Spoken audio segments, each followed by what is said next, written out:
Good afternoon, ladies and gentlemen. Welcome to the FPCJ press briefing today. The 2015 review conference of the parties to the Treaty on the Non-Proliferation and Nuclear Weapons will be held from April 27th to May 22nd in New York. Since this year marks the 70th year since atomic bombings in Hiroshima and Nagasaki, efforts for nuclear disarmament and non-proliferation are drawing renewed attention. It is a great pleasure to invite, prior to the conference, Ambassador Takeshi Hikihara, Director General of the Disarmament, Non-Proliferation and Science Department of the Ministry of Foreign Affairs, to talk about expected achievements of the review conference and Japan's approach to it. This briefing will be conducted in English only. Before we listen to what Ambassador Hikihara has to say, please don't forget to turn your cell phones to silent mode. Thank you. Then, Ambassador Hikihara, please. Thank you. Good afternoon. I would like to thank the FPC to set up this occasion and invited me to make brief comments on the upcoming review conference. And I also would like to thank the audience here on getting together for my remarks.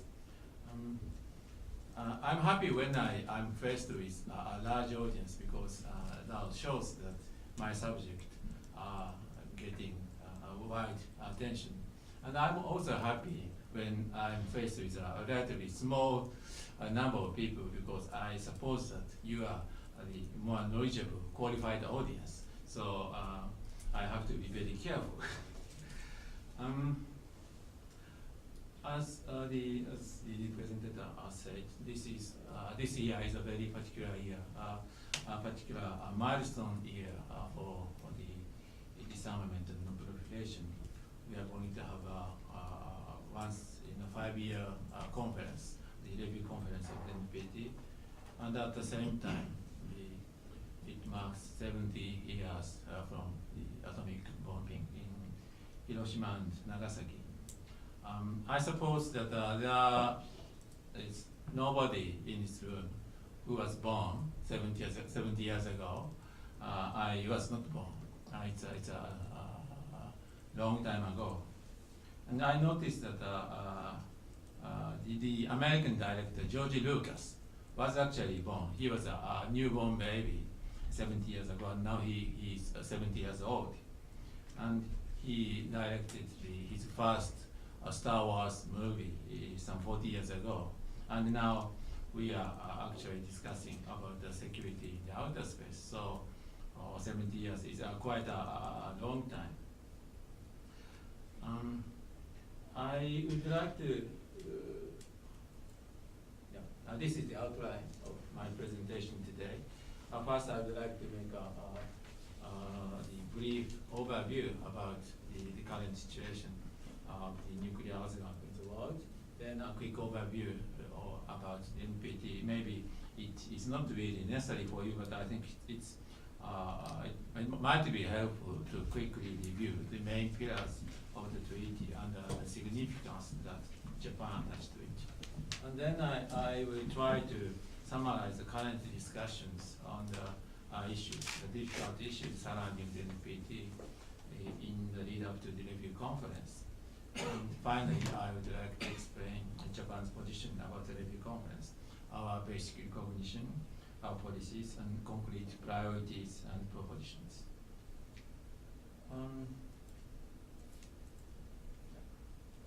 So this is where we are now when it comes to the nuclear arsenal, the current situation of the nuclear stockpile in the world. Of course, we don't have any official figures for this matter.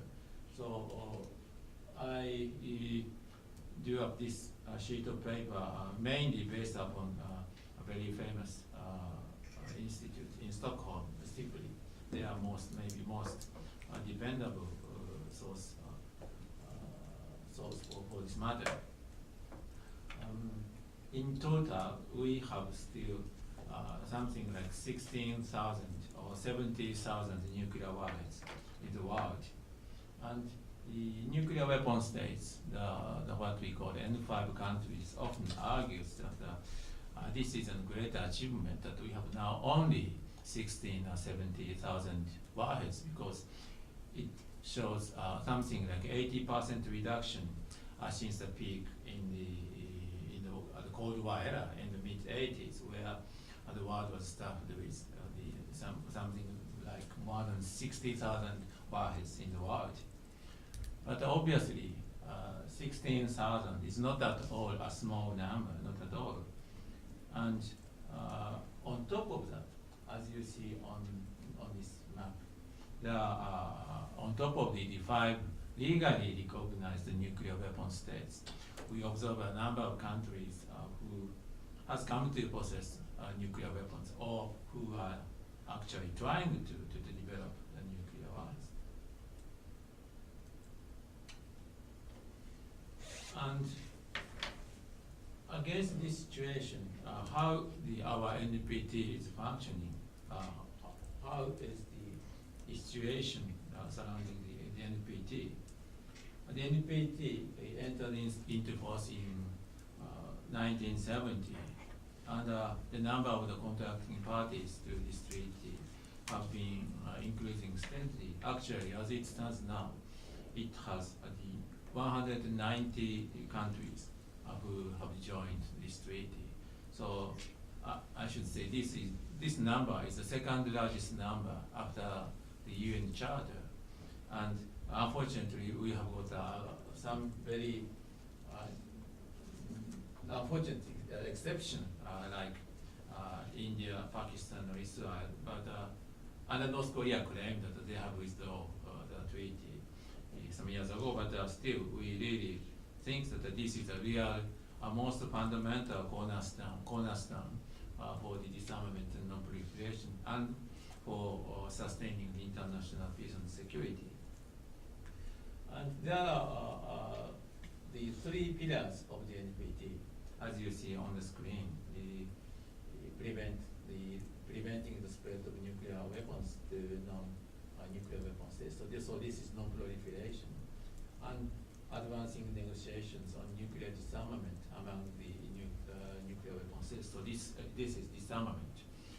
Non-proliferation is a legal obligation for the contracting parties, but disarmament is also a legal obligation for nuclear weapon states. This is an important point. And between the first point and the second point, there was actually a grand bargain because the NPT is a very particular treaty where there is a discrimination among participants. The 5 countries have got a privilege of possessing nuclear weapons, and the others not. And between them, there is a grand bargain that on one hand, the non-nuclear weapon states should stick to the non-proliferation, and the nuclear weapon states should negotiate and realize the disarmament. And the third pillar is the peaceful use, promotion of peaceful uses of nuclear energy or nuclear science and technology.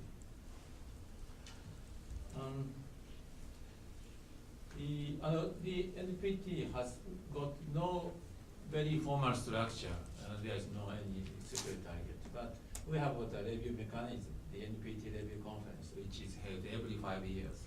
The last one is 2010, and now we are going to have the next one in 2 weeks. In 2010 review conference, in the last conference, which was a great success, and the 2010 action plan was agreed upon at that time.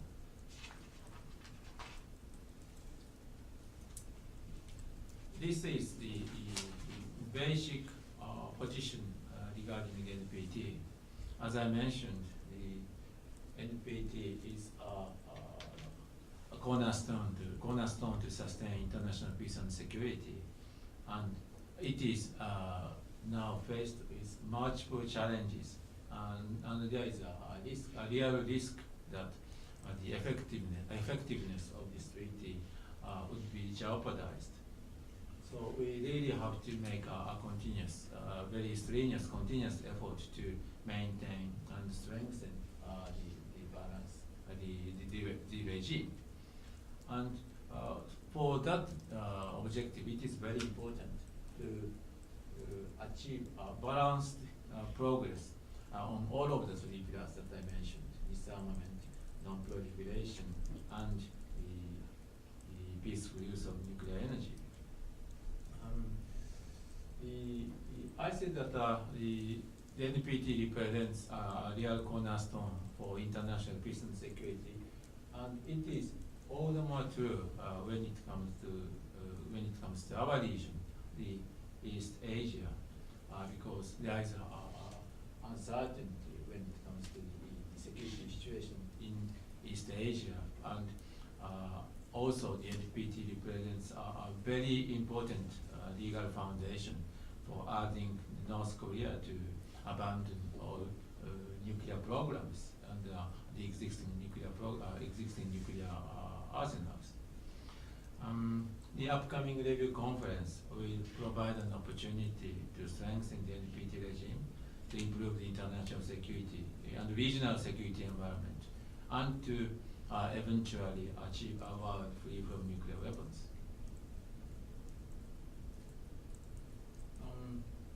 This is the main contentious issues surrounding the review conference. But before getting into the explanation of this paper, I would like to quickly remind you, I'm sorry, without any sheet, about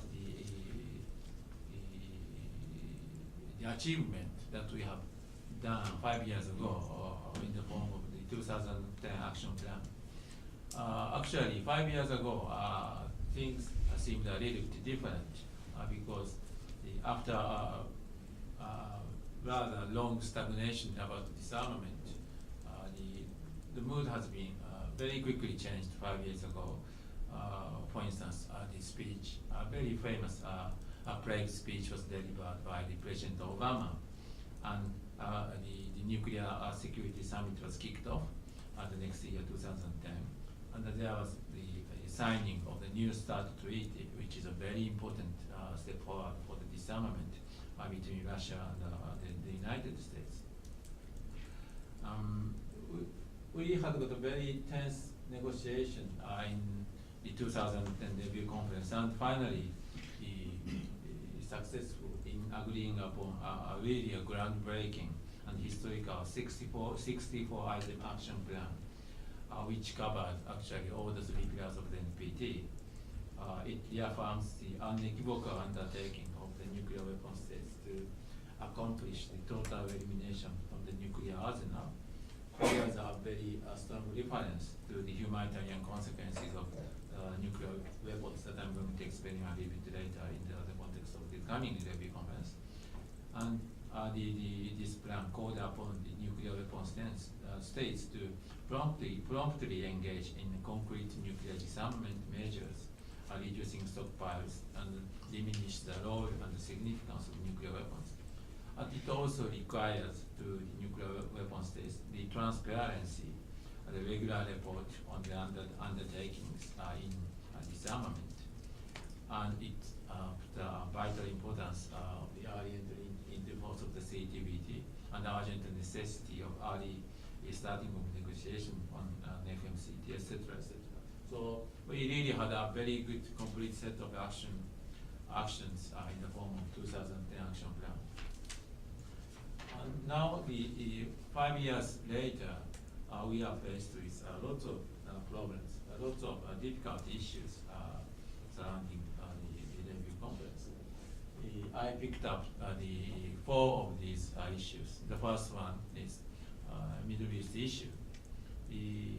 In the 5 years ago action plan, the 2010 action plan endorsed international conference on the establishment of the middle zone free of nuclear weapons, actually free of WMD. And that conference should be held in 2012. And Finland, the facilitator, has been organizing a series of informal meetings for that objective, but we must say that very little progress has been achieved so far. And obviously there is a mounting frustration on the part of the Arab countries, and still we need a further persistent effort for this issue.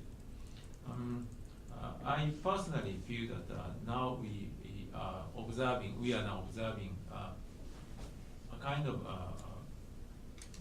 more positive feeling on this issue among the main players. Of course, you can't be easily optimistic on such a difficult issue, but I personally feel there is a slight change of mood for this issue. The second one is lack of progress in disarmament as expected. It is true that the two main nuclear weapon states, namely the United States and Russia, have certainly played a very important role in advancing nuclear disarmament initiatives. I mentioned the new START treaty, which entered into force 4 years ago, and which fortunately are being steadily implemented. But now there are growing attention and divergence between these two most important players, and obviously it is very difficult to expect any further progress in nuclear disarmament in the near future. So there is a kind of prevailing mood of stagnation or disappointment, frustration on the part of non-nuclear weapon states, and there is a big gap of perception between nuclear weapon states and non-nuclear weapon states. In different meetings, I repeatedly heard that the nuclear weapon states argue that there has been a great achievement since mid-80s, as I mentioned. There was a reduction of 80% of nuclear arsenal since mid-80s, and it is true, but the perception, the optical from the non-nuclear weapon states are quite different. The third point, which is in practical terms very important, is reporting by nuclear weapon states. In the 2010 action plan, the nuclear weapon states are called to report their undertakings in disarmament regularly, and also they are called upon to make the first report to the third preparatory committee, which was held spring last year, by using a standard reporting form. And actually the 5 nuclear weapon states for the first time made their report using kind of common format, and we recognize as a very good first step forward. But the contents of their reporting presented in the third preparatory committee was quite insufficient and quite divergent. There are reports with, say, much substance, with concrete data and figures, and there are reports with much less substance. There was even a report without any numerical data. So I should say that although that was a very good first step forward, the contents was very insufficient and uneven. So the non-nuclear weapon states consider that on this very important and basic point, the very basis for the disarmament negotiation, we need further effort to be done. The fourth point, the humanitarian consequences of nuclear weapons. This is maybe, if I am to pick up the most important and the most difficult issue in the coming review conference, this might be the one, the humanitarian consequences of nuclear weapons. In the 2010 action plan, a deep concern at the catastrophic humanitarian consequences of any use of nuclear weapons was expressed. And since then, this issue has been gaining ever increased attention. In the first preparatory committee in 2012, 3 years ago, Switzerland delivered a statement on this issue on behalf of 16 countries. The next year, in 2013, the South Africa delivered a statement with 80 countries.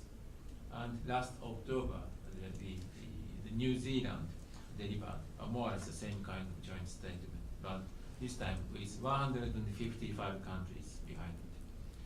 And also the Australia delivered another joint statement in this subject with 20 states, including Japan.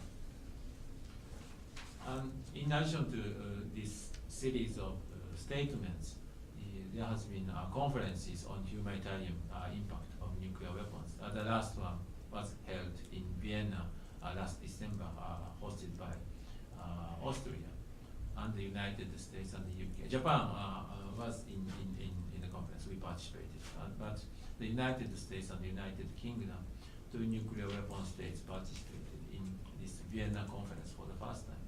And at the end of this conference, the Austrian pledge was issued, a famous piece of paper for those who are working on this issue. And I understand that the more than 50 countries have associated with this famous piece of paper, arguing for the rather radical progress in disarmament.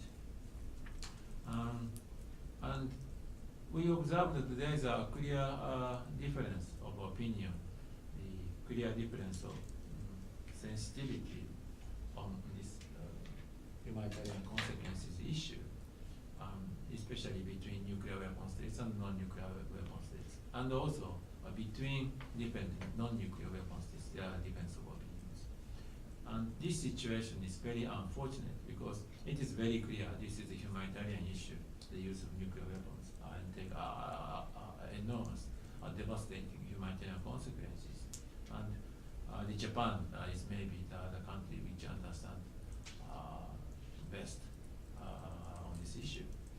And to our mind, this issue, the humanitarian consequences of nuclear weapons, should not divide the countries, nuclear weapon states and non-nuclear weapon states, but rather bring together the international community in our common effort toward nuclear disarmament. And we feel that this concept of humanitarian consequences actually underpin all work, all existing work being done to pursue disarmament and to pursue a world free of nuclear weapons.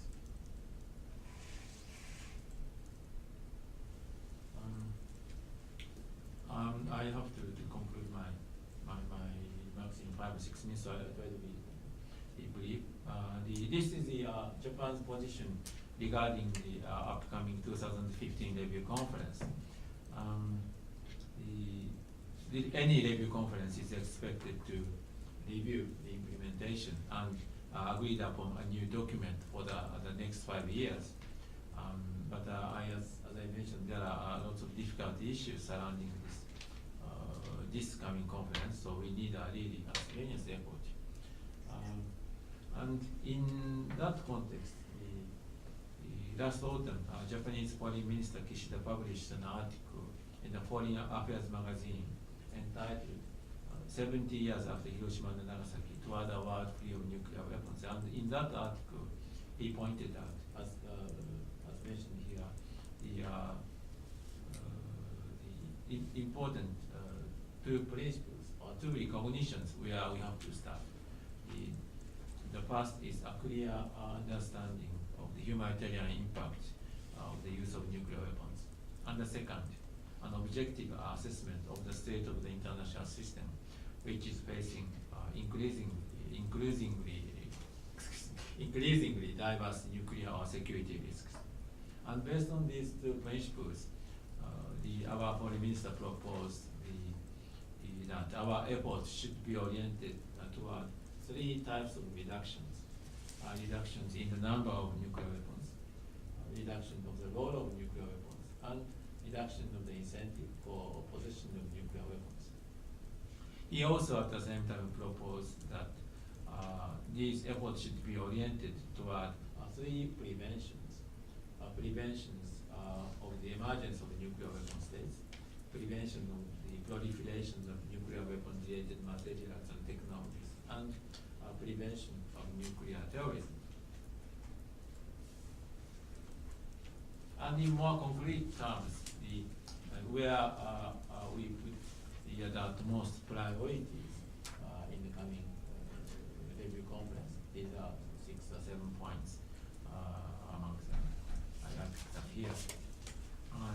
The first and maybe the most basic point is transparency. As I mentioned, the transparency is really the very basis of any kind of disarmament effort, and at the same time, the transparency pursuit would contribute to improving the regional or international security environment, and it is all the more true when we think about the situation in East Asia. So this is the very important point.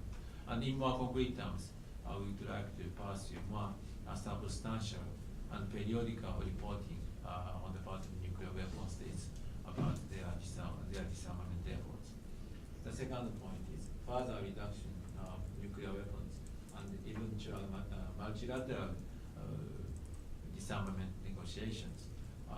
So far, all the substantial disarmament negotiations have been done between the United States and Russia, but we feel that in the future, we hope in the near future, this enterprise should be multilateralized. The third point is to, as I explained in the last piece of paper, the last sheet, to place the concept of humanitarian consequences of nuclear weapons in a right context, I mean, unifying context, and to make it the basis for all the efforts in disarmament. And the fourth point, to urge the political leaders to visit Hiroshima and Nagasaki and feel the reality of the consequences of atomic bombing, the humanitarian consequences actually. Some of the regional issues are very important for the credibility of the NPT regime. The two most flagrant examples are Iran and North Korea. And on Iran, fortunately, progress have been made, and we observed the framework agreement early this month, and we look forward for a final outcome of the negotiation towards the end of June. But unfortunately, for the North Korea, the situation is not as bright as Iran. Actually, since 2010, the last review conference, there are events like the third nuclear testing in 2013, or the starting of nuclear facilities in Yongbyon, etc. So we have to deal with these rather deteriorating situation, and should have a corresponding good agreement, a good, wording, in concrete terms, a good phrase text on this particular issue in our action plan. And also the further promotion of the peaceful uses of nuclear science and technology is a very important point. And on this, you may think of nuclear power plants when we talk about the nuclear peaceful use of nuclear energy, but of course the power generation is very important. But in this context, we put more emphasis on non-power use of nuclear technology, like health and medicine, cancer treatment, or Ebola diagnostics, or water resources management, or in agriculture, breed improvement, etc. So there's really a wide range of application areas on nuclear technology, and Japan is very good at this point on this. Before concluding my remarks, let me touch upon a group that we are working with, a group called NPTI, Non-Proliferation and Disarmament Initiative. This group is composed of 12 countries and set up immediately after the last review conference in 2010 with the leadership of Australia and Japan. So we are a co-founder of this group. And this group is composed of now 12 countries of very different backgrounds. On one hand, we have got the countries like Australia or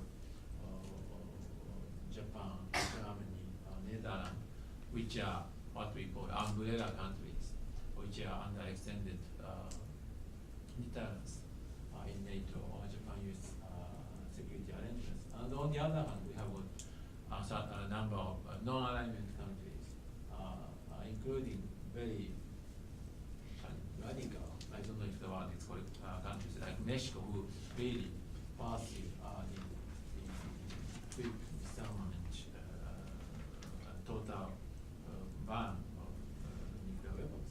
So we are a very diversified group of countries, 12 countries of different regional and political background, and with different ideas about disarmament and non-proliferation.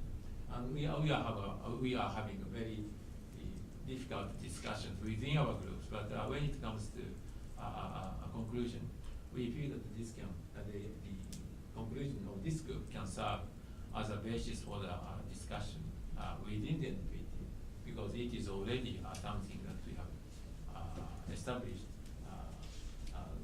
after going through discussion from a different points of view. So we try to function as a bridge, to play a bridging role between different countries and groups within the Review Conference process. And actually, we have already presented 18 working parties to the process. And last month, we integrated these papers into a single integrated proposal to be hopefully a basis of a final agreement for the Review Conference. So this is end of my my remarks. In short, I would like to say that the coming conference is a very important conference to support, to keep the legitimacy of the NPT, and for that we really need a good outcome, good substantial outcome in the form of agreed document. And there are so many difficult issues surrounding this conference, the bilateral issues or regional issues, etc. But the one good thing about our discussion is that NPT is not responsible for all these difficult issues. The NPT can solve Ukrainian crisis. NPT can solve the Middle East problem. Rather, we should concentrate on the disarmament and non-proliferation and peaceful use of nuclear energy, the three pillars of the NPT, which are already very important. I don't think we have got any easy one-size-fits-all T-shirt-like solutions, but we should be optimistic. Sometimes it is difficult to be optimistic, but still we have to be optimistic to have a substantial, good substantial outcome in the coming Review Conference. Thank you. Thank you very much, Ambassador Hikihara. Now we would like to open the floor to questions. Today, we will welcome questions not only from the foreign press, but also embassy representatives. But one question at a time, please. If you have a question, please raise your hand, and when you are selected, please wait for a microphone and give us your name and affiliation before you ask your question. Any question? Kabe-san. Hi, I'm Kirk Spitzer. I'm an American journalist. I work primarily for Time Magazine and USA Today. You said that this is going to be a very important conference. How will we know if it's been successful or not? What will the outcome be, and what will we see at the end that we can say, yeah, it succeeded, or no, it failed? A very good question. What is the criteria with which we judge this conference actually turned out to be a success or failure? The easy criteria is to have an agreed document, to have a action plan for the coming 5 years, because it takes every 5 years. And you have got a very good set of action plans, set of actions in the form of 2010 action plan. And we understand that even the most progressive or radical non-nuclear weapon states understand that this paper is not only for 5 years. It is a standing document for more than 5-10 years. Some of the actions require quite long time. But I don't think that a simple rollover of the existing action plan can be acceptable, because there are actually different issues, different situations. We are faced with different issues and different situations.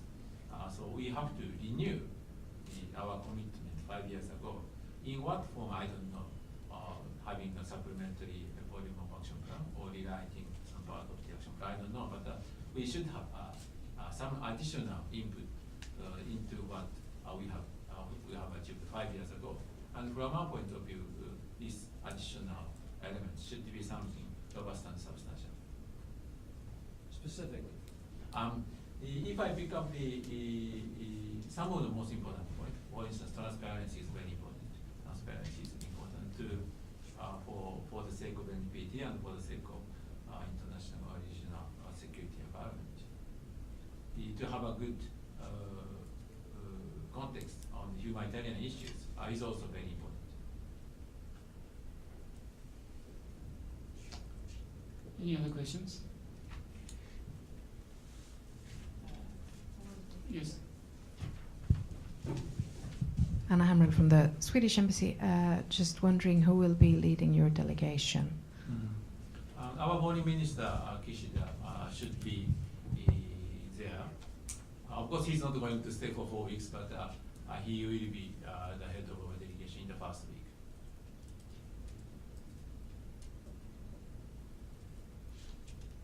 Any other questions?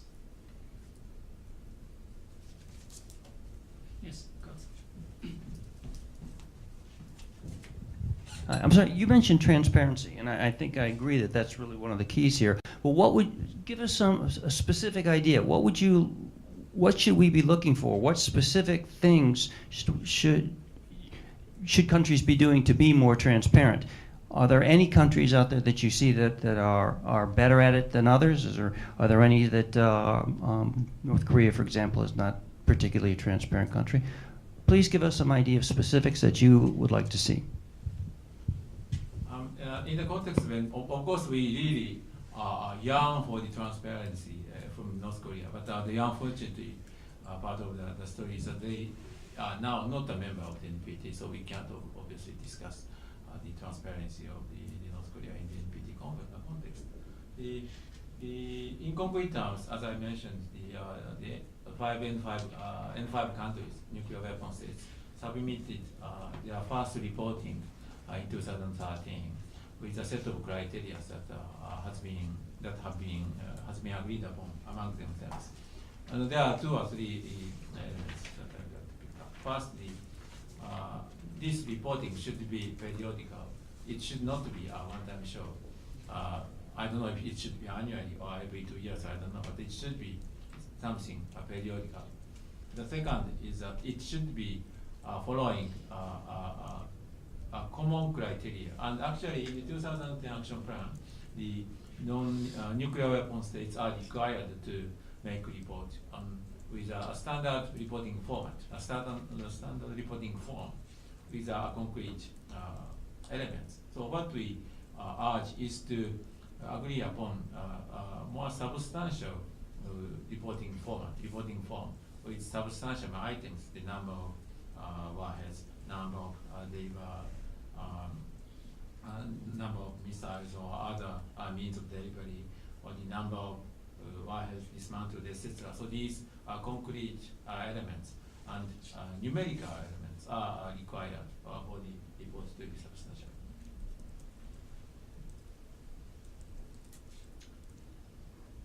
Yes, please. Peter Nelson, Embassy of Switzerland. How do you see the interface or the differentiation or the division of labor with other conferences such as the Nuclear Security Summit? Also a very interesting and good question. I think that the NPT is really the most fundamental basis or cornerstone of our efforts in disarmament and non-proliferation. But we should admit that the legal text on which we are based on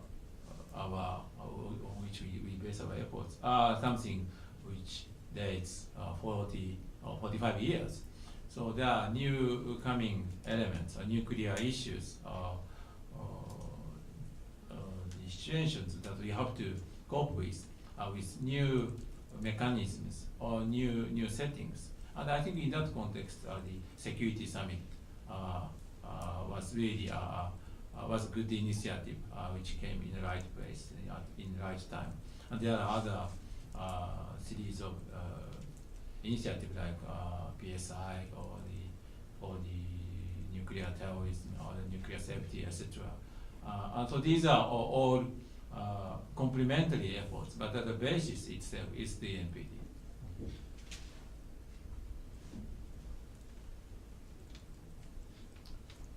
Any other questions?